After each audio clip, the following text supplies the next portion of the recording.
the first kickoff meeting 4 years ago. The main motivation behind BioDialogue was study, ranking study that ranked the countries on the level of biodiversity informatics. There are three factors regarding to this ranking. The first one, the potential of the country to have biodiversity species. Secondly, the capacity of this country to generate biodiversity raw data, but with high quality. Thirdly, the availability of technical infrastructure to host, share, and manage the biodiversity data. Actually, in our Arabian country, we need to be educated to learn more about biodiversity and biodiversity informatics. We have four objectives for BioDialogue. The first one is to understand biodiversity and biodiversity informatics practices, but in our context, in our regional context. Secondly, constructing a new regional research network. Thirdly, contributing in the development of the knowledge-based society. Finally, bridging the data management techniques and biodiversity research. The project had three collaboration dimensions. The first one, the biodiversity science, which is animals and microorganisms, the genes that contain the ecosystem of which they form part. Actually, the scientists of biodiversity are interested in four questions. The detection of biodiversity. How much biodiversity species exist in some place? Secondly, the emergence of biodiversity species in that place. Thirdly, the consequences of biodiversity. What are the functions of those biodiversity species to the ecosystem? Finally, the conversation. How do safeguard the biodiversity to save food and to benefit from this biodiversity? Some facts regarding to biodiversity. Actually, we have from 5 million to 30 million species exist in the earth. Most living species are microorganisms. But do you believe that 1.75 million species have been formally described and given official names from 5 to 30 million species living in the earth. The most 118 top medicine in America come from chemicals from the fungi, plants from the species, not from chemicals. As you see, we have only 10% of species are described, and the other are not described. We don't know about them. It's estimated to lose 50% of the biodiversity species on 2200. Second dimension, it's related to biodiversity informatics. The biodiversity informatics is the bridge between biodiversity and the computer science. Biodiversity informatics means how to use techniques, algorithms, etc. to manage, to extract knowledge from the biodiversity raw data. As you see, we have big data, come from different sources in biodiversity, like distribution, experiments, satellite data, ecosystem data, functional traits, model output, collection data, etc. So the big data needs big data analytics, needs the computer science to support the biodiversity scientists to gain knowledge from these data. Our scientists in our regional area use this model, which is called publish and forget. Our scientists are trying to, when they have research question, they are trying to get data. The data comes using instruments and experiments and store it in temporary storage. And they don't ensure the quality of the data. And they apply some analysis on these data and then publish their paper. This is the old model. This is what is called publish and forget the data and forget the publication.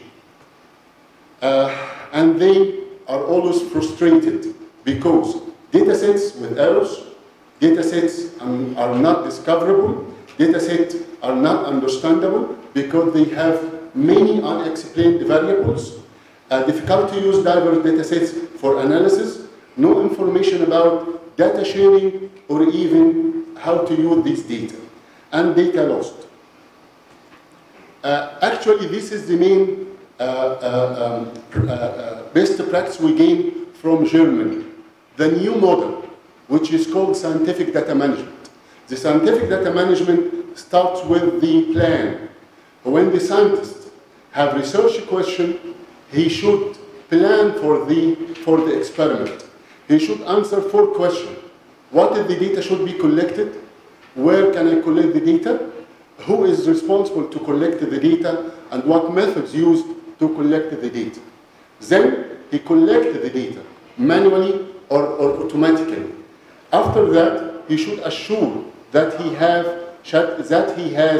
data with high quality, because garbage in, garbage out. After that, he should describe the data. Describe the data, he should add what's called the metadata. So I have 2 kinds of data, the data itself and the metadata describing the data. After that, he should store the data, preserve the data in a structured and unified data source. And then he can discover another related data set with other scientists to be integrated with his own, and here he can analyze the data, the integrated data set, and then publish the paper. After, as you see, after this cycle, I have data with high quality, stored in structured data, it's fully described and integrated with the other scientists' data. At Jena, they developed scientific data management system called BEXIS. The BEXIS system, it supports the scientists to manage the scientist data starting from the plan step to the analysis step. This system, it's modular, flexible, scalable, free, and open source. It focuses on tabular data. No multimedia data not supported by this system right now. It focuses on data integration and reuse, reuse of data structures and data attributes, supports user-defined data structures, dataset versioning. So you may have more than one version from your data and the views. Actually, we at Egyptian's Universities Network, we have a copy of this system to be available for the ASREN network scientists. The third dimension is intercultural communication. You know that we are from 3 countries. We have young people, so it was very important to learn, to teach the students the soft skills, how to communicate, how to build a team.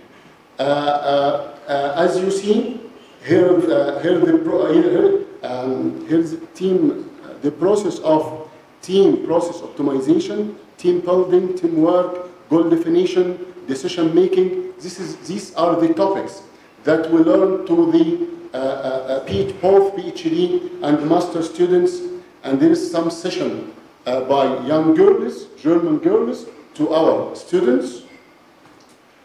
Actually, during the project, we did more than workshop and more than summer school. The first one was in Hurghada, and second one was in Tunisia, in Hammamat. And one of the main components in the training is to train intercultural communication, and you see the percentage for attendees from computer science and from bioscience. We did many activities, because this is the policy of DAD, is to exchange scientists from and between the countries. During the sorry, it's better. Yeah. During the first year, 2015, we did. It's better here. Okay. During the 2015, we did the first kickoff meeting at Jena. Then we make exchange at Jena for 1 month for staff members and the students. And finally, in the first year, from the project, we did workshop at ASREN University. During the 2016, we did the kickoff meeting for the next, or for the second phase, for 4 days, and make 3 months exchange at Jena universities for staff members and the students. And then we did 1 month exchange at Enchance University, including the German people. Finally, we did workshop at Safakis University.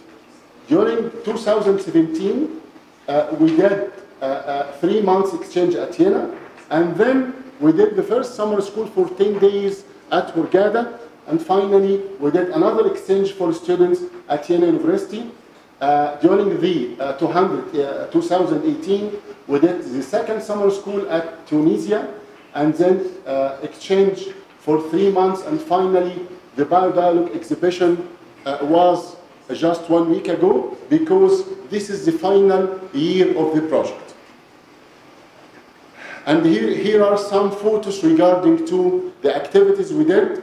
As you see here, this is what is called the Jena experiment. It's one of the oldest biodiversity experiments in Europe. And here is the Whale Valley at Egypt. If you see here, this is a skeleton for whale. It's all about 35 million years ago. And here is the certified forest. This is the stem of some tree. It's about 30 million years ago. And here are the 2 workshops, the first one at Assur and second one at Tunisia. Okay, I will finish. And there is a summer school, as you see here. Here's the opening, and here's students working. Finally, I'd like to share with you some research samples done at Enchance University with the German side. And finally, I'll list you some of outcomes of our project. Actually, there are 2 types of multimedia retrieval. The first one, text-based, and second one, content-based. The text-based is based on text. So you should type your query in text and search for the multimedia.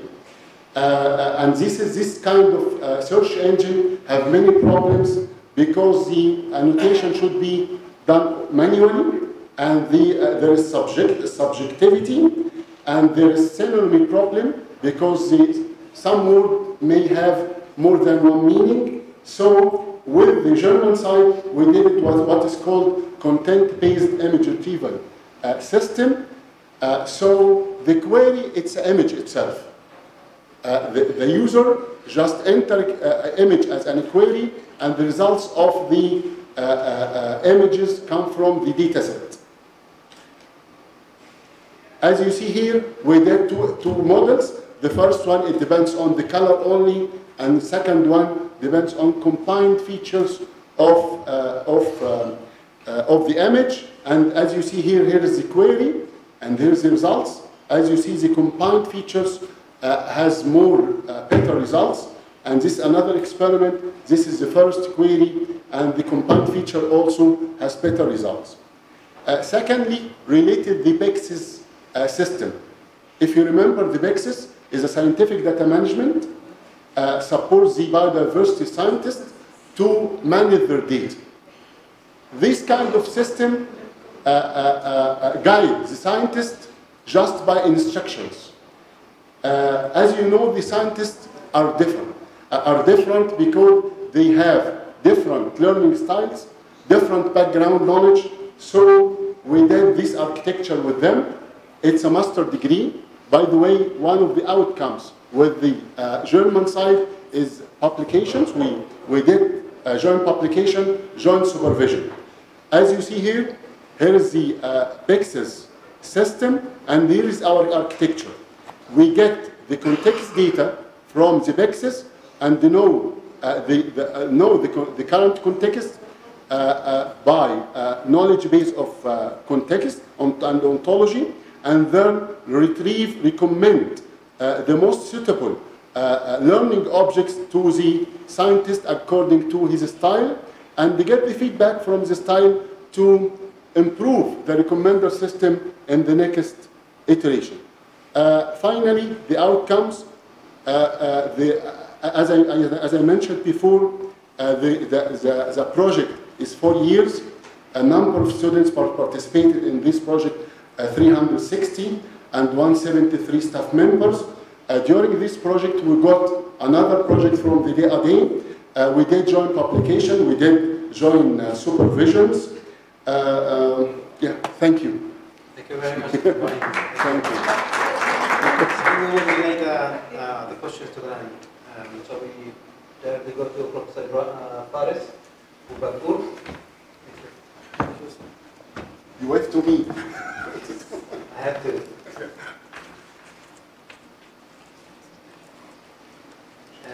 Try to keep the time to 15 minutes, Prof. 15 minutes? 15. Nice synopsis. Okay, first of all, I would thank organization staff for the invitation and giving me this opportunity to present the evolution of transportation research in Algeria through the laboratory that I'm managing with colleagues. In fact, my English is my third language, though, so I apologize for my English because it is not good as I wish. So,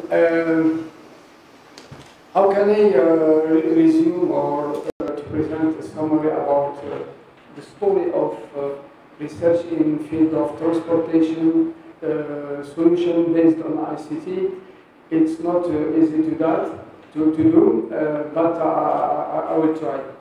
In fact, we started as one team research in the beginning, and now we are a laboratory with agreement, and we expect to be a research center in the future.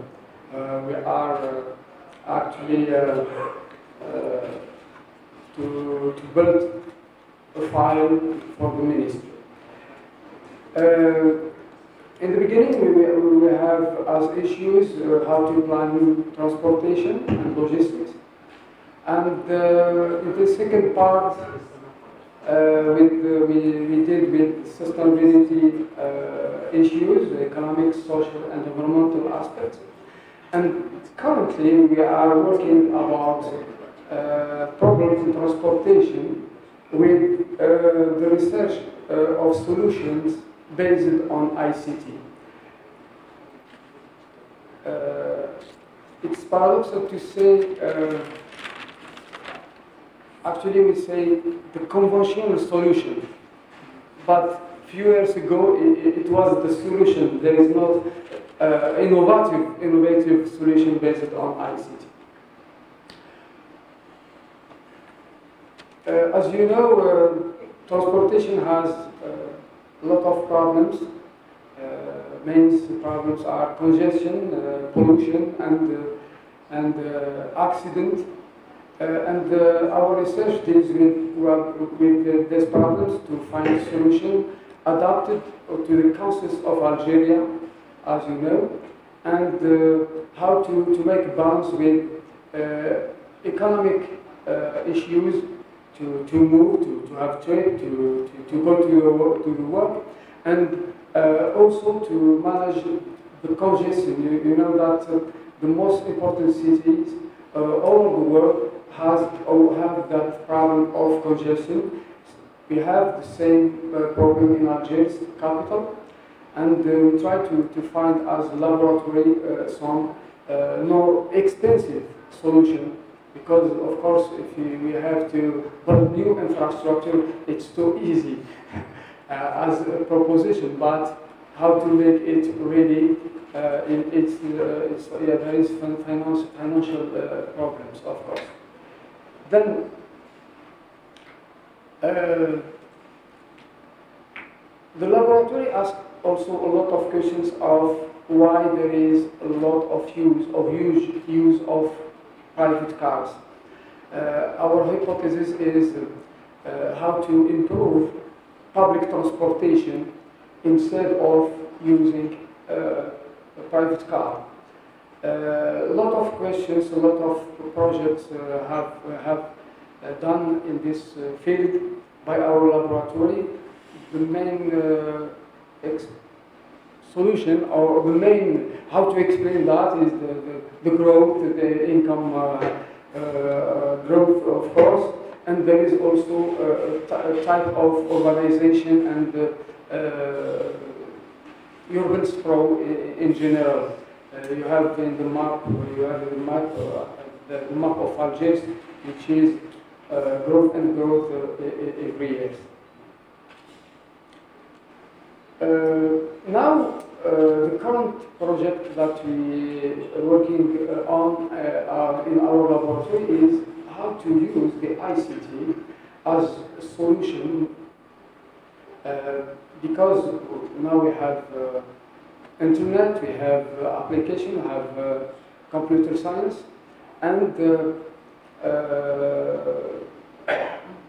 we are now, currently we are 22 researcher members and 12 PhD candidates. So we have the resource for searching solution. And we find that our team currently, which is named ICT Transportation, Intelligence Transportation System and Smart Mobility, try to find solution for these aspects. And in Algeria, we are famous laboratory, and we give some solution to the official, to the Ministry of Transportation and Public Works. We think that we have to develop some aspects in the electronics and computer science, because in fact we are using technology which are produced in Europe or in developed countries. And in our laboratory we propose solution, but not to realize, for example, some processor or technology like that. But in computer science, as you know, it is not very difficult to make an algorithm or to research for a program or application or something like that. So in our laboratory, we did a lot of applications, simple application for. I want to go in details in this field, but we did some solution in this field. As you know, intelligent system transportation is the capacity to system to find adaptation, to find a reaction, and this term is used when when the solution is automatic solution. We use a lot of technologies of ICT, like broadband, like wireless communication, hardware, software, and GPS, Galileo, GNOS, or other technology for location, and of course some sensors. Between brackets, we expected to have a center of research by including some teams which are specialized in the domains of electronics. We have this project at the ministry. So ITS improve a lot of aspects in transportation, management of traffic, road safety, security also, with camera, video camera, and also so on. We can improve, of course, mobility management, and efficiency in energy consumption. Applications of this technology in ITS, we have someone electronic payment by using, for example, tolling payment without stopping, or bypass, for example, the Pass Navigo used in France. We are developing some kind of ticking, electronic ticking for the national company. We have also a lot of application in fleet management and road safety. I would like to make just a little focus about road safety in Algeria.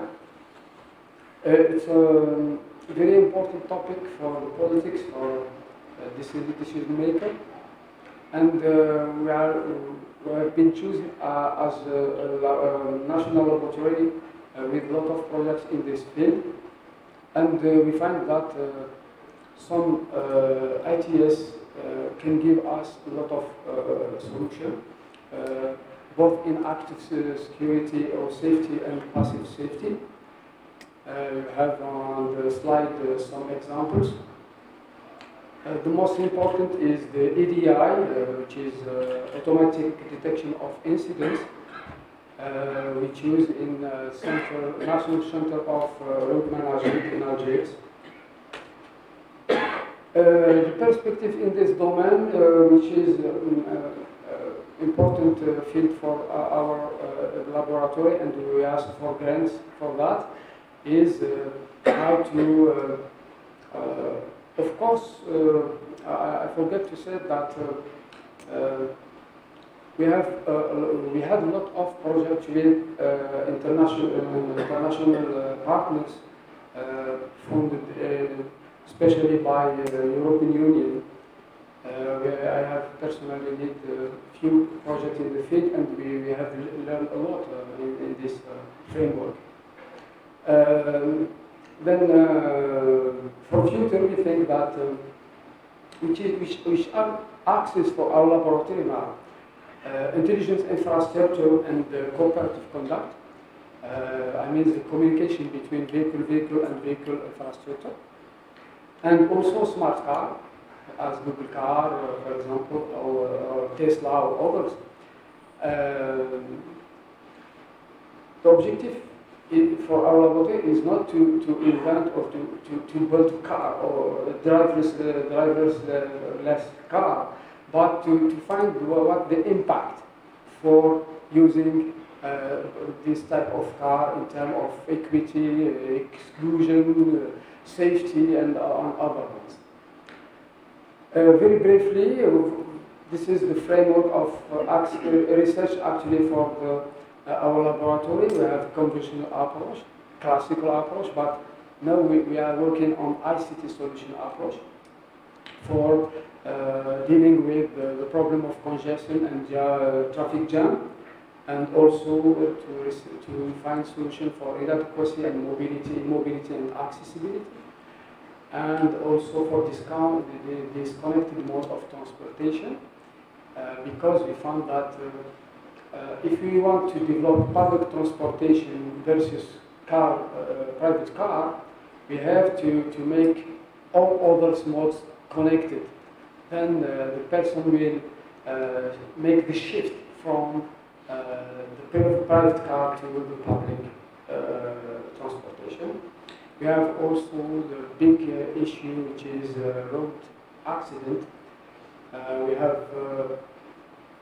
some solutions, but the most important part is embedded in car. So as laboratory, we don't find the technology, because the car, when we arrive, the system is embedded. But we can give advices, okay, advices for authorities to make some regulation to deal with that. Now we have the smart mobility, which is another, I can say, layout, yeah, to to take part of transportation by the integration of demand from the person. And the smart mobility can be done by using smartphone, internet, by computer and so on. We can achieve sustainability challenges. Of course, education and research are important. Our role within the laboratory is to encourage research and also training and education. We deal with a Master of Transportation Logistics in the faculty, so we support them in thesis and so on. And finally, smart mobility, ITS, is a part of smart city or smart territory, and we are searching in that direction. But not only, I will finish in a few seconds. We are also working on social and participative solution. Maybe, as we can say, by some others say, we are trying to find social solution based on this back to the future solution by using some techniques which are very, very old, but maybe they will be used in the future. Thank you for your attention. Thanks, Professor Faris. You are welcome.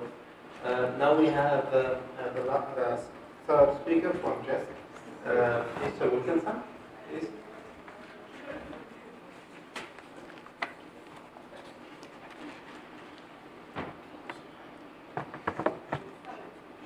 Hi, good afternoon. I'm going to move swiftly on so I can make sure that I can cover everything that I want to.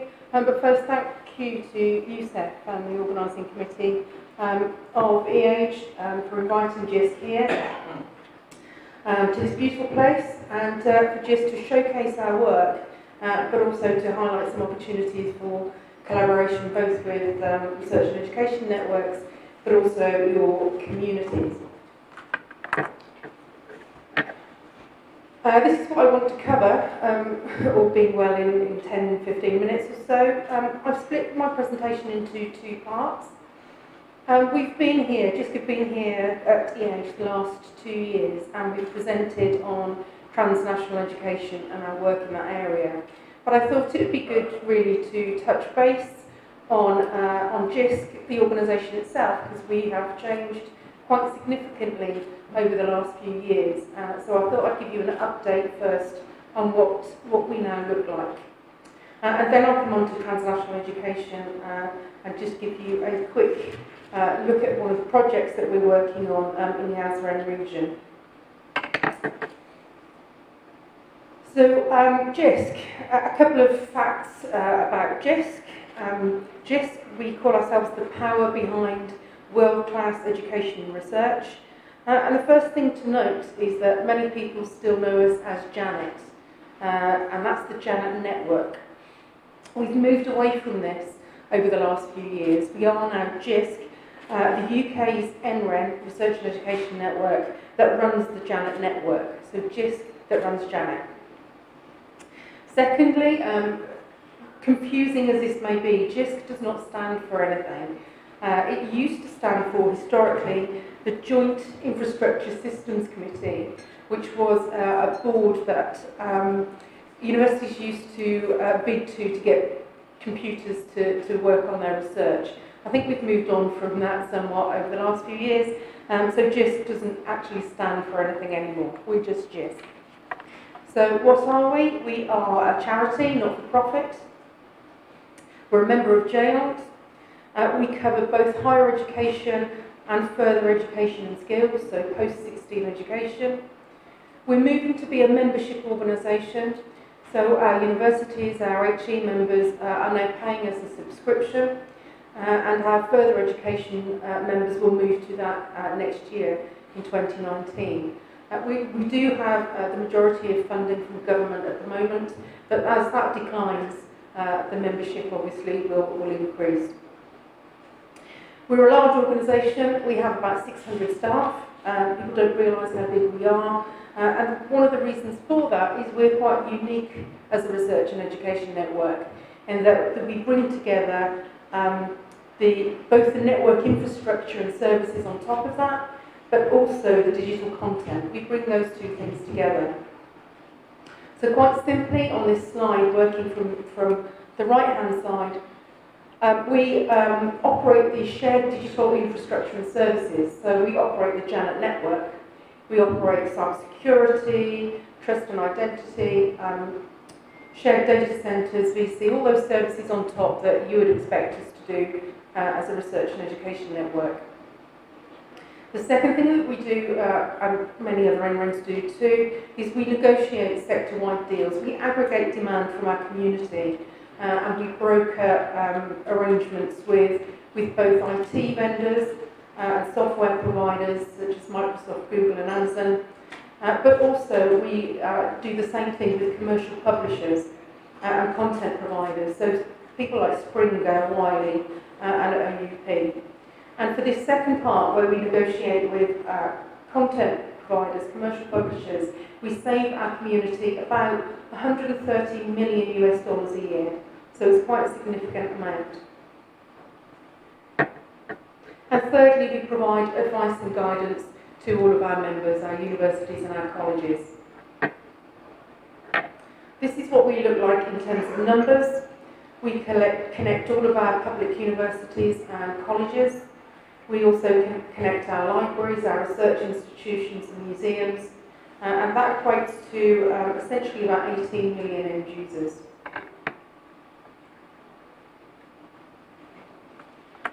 This is what the Janet network looks like, and at this point it's really important to explain that I don't have a technology background or a networking background, so please don't ask me any complicated questions. I've got plenty of colleagues in GIST that do know what they're talking about, so if you have any technical questions, I can direct those afterwards. So this is what our Janet network looks like. We have 9,000 kilometres of leased line fibre on a long-term lease. We operate layer 2 optical equipment. Our core backbone is currently 400 gig between our main conurbations, our main cities, and we're currently upgrading that to 600 gig. In terms of traffic, this is our monthly recorded traffic for about the last 9 years, and I've showed this for two reasons really. It demonstrates over that period that there's significant and ongoing growth of our network and will continue to grow in our projections. But also it eloquently demonstrates the peaks and troughs at certain times during the year. So you'll see the traffic dropping off in those troughs during the summer times where students go home and are not using Netflix and Amazon. But therefore that shows the significance of our network in terms of research, not only research but education as well. I'm not going to dwell too much on this diagram. It's our external connectivity and it's pretty complicated. Just really to say that this just shows our external connectivity and our global transit. It shows the large number of peerings that we have. We have over 500 peerings to 300 organisations. And you'll see our connectivity now to other research and education networks across the globe is through JNOT. So we are more than just the network, as I sort of alluded to, with our sort of uniquely integrating certain elements. So we offer our network and services in terms of just technologies, and those are some areas there. We have a section of our work on digital resources and digital content and library services, and that is our digital resources part. But we also anticipate what our community may need for the future by working with them in consultation, in a co-production area of work, and that's our digital futures, essentially our R&D arm. So just wanted to draw your attention to a couple of things under futures. We are working on, and just rolled out, just launched, our National Learning Analytics Programme. We're probably the only country in the world to do this nationally, and as I say, that's recently gone live with our universities. So I can provide more information on that if you're interested.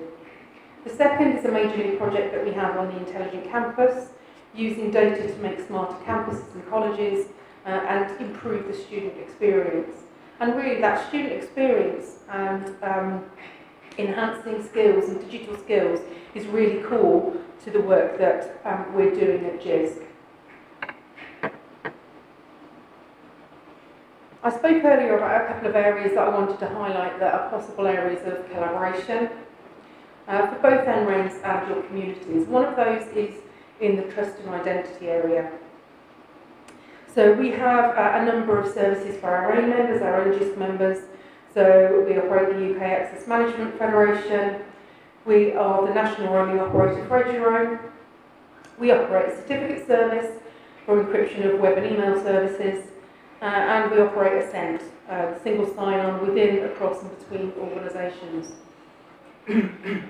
So other services that we offer that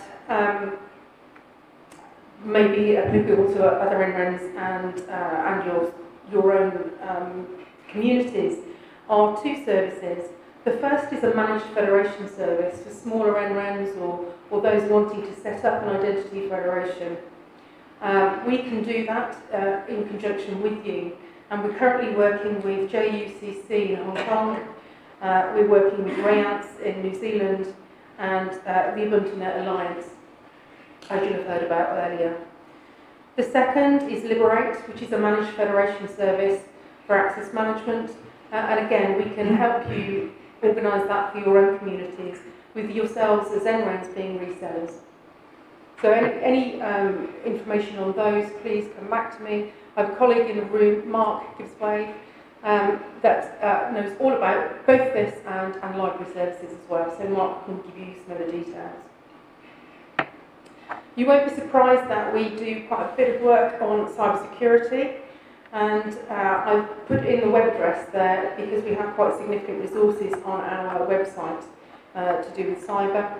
But a couple of things that we can offer and work with you on are penetration testing, so simulating attacks on your members' networks, and we're actively looking for NRENs to participate in working with us on that. The second is DDoS mitigation, defending your customers against DDoS attacks, and we're actively looking to have a global approach with that. So again, please come back to me if anyone's interested in either of those pilots and services. Moving swiftly on to the transnational education part of this talk, and this is something, as I said, we've come to E-Age with for the last couple of years. But I have good positive news to share with you on where we've reached, particularly in this region. So TNE, just very quickly, cross-border, borderless, offshore education is where one country is delivering education in a different country. That may be through an independent relationship, so as an international branch campus, or through distance and e-learning, or it could be in partnership and collaboration with universities in that country, with joint programs, and etc. Usually it can be a combination of modes in terms of blended learning, and we've talked again about blended learning earlier on today. So this is really, again, to what we said earlier on, this is really an area that we do need to collaborate in transnational education. Why do we need technology? We need seamless, efficient and reliable connectivity across borders. We need to be able to support different teaching types, different teaching styles, collaborative and independent learning, and across all of those different forms of TNE, from distance learning to that independent branch campus. We need to support student needs. Student demands are 24/7 access, connectivity and access to services, whether that might be on or off campus, and we need to support them in that to make sure their student experience for a TNE student is the same as that would be in the home country. And we also need to support global administration and support systems, so student records, exams and enrolment systems. I'm very briefly going to touch on UK facts and figures. We're very lucky in the UK that our universities have to report their TNE activities on an annual basis. So we have more than 700,000 offshore students being educated by the UK, and we deliver TNE in all but 15 countries across the world. It's been a significant growth area. It's seen growth of about 17% since 2012, 2013, although that growth is slowing slightly now.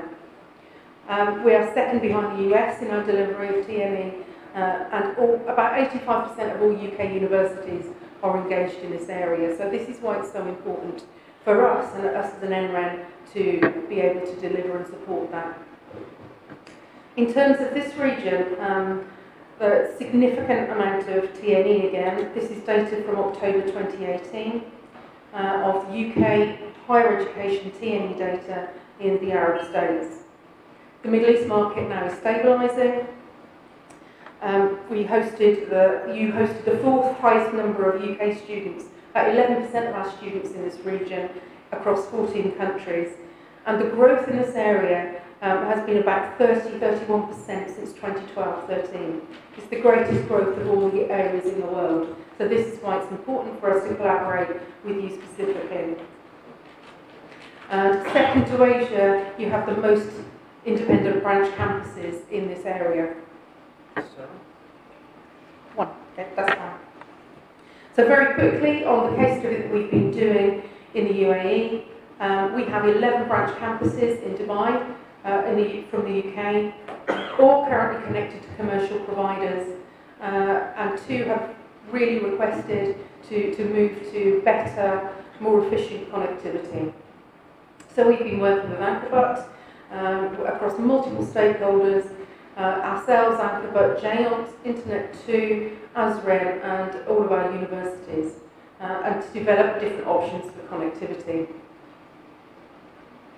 Very quickly, this has been great because we've developed really good relationships across all stakeholders.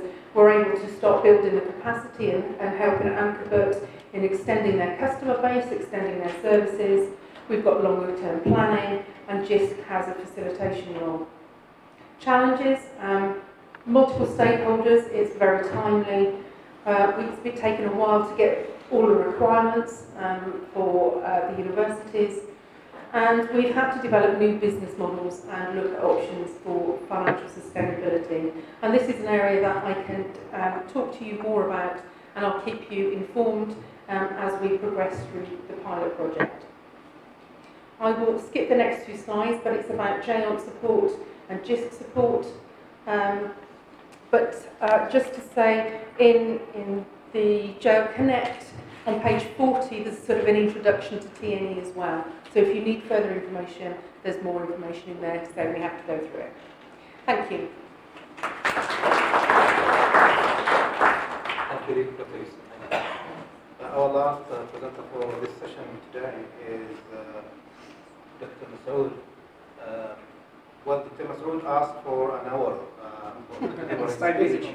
but then we have reached to an agreement that he will deliver his talk in 15 minutes, and then he will extend an invitation to his accessible project. Thank you very much. Actually, it needs more than 1 hour and a site visit to understand, to maybe not say that sesame is a seed, but sesame is, as states for synchrotron light, for experimental science and applications in the Middle East.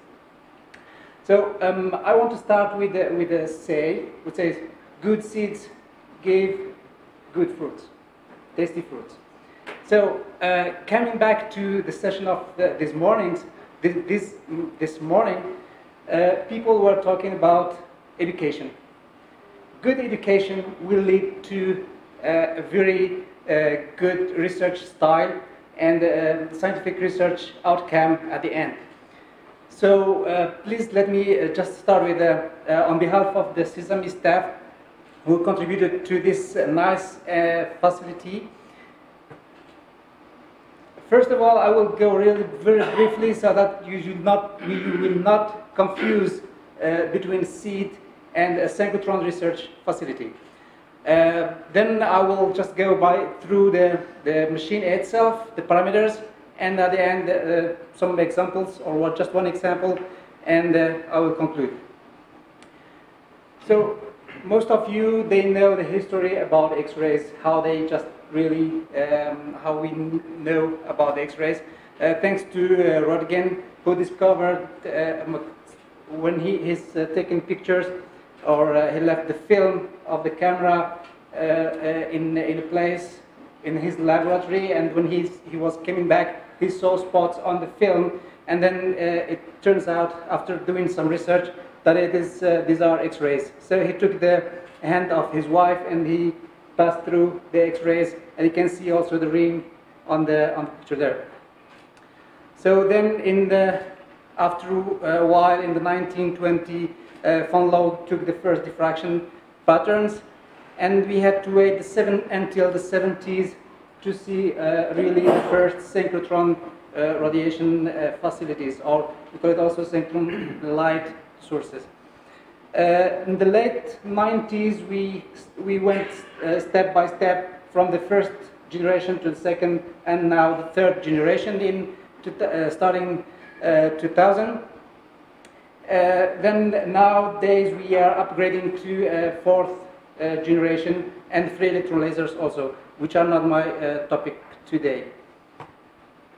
So I just try to give an overview what is a synchrotron. In reality, we are dealing with electrons. What we do, we generate electrons, we accelerate them in a circular way, and then while these electrons are really changing the direction, they emit photons.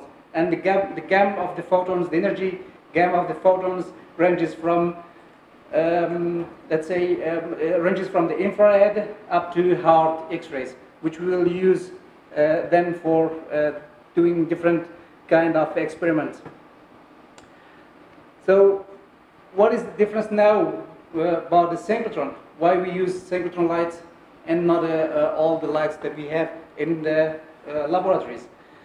So it has, as I just mentioned, a broad spectrum from the infrared up to hard X-rays, passing by ultraviolet and visible light. It has a higher flux. We can really detect very small amounts down to ppb concentration per billion.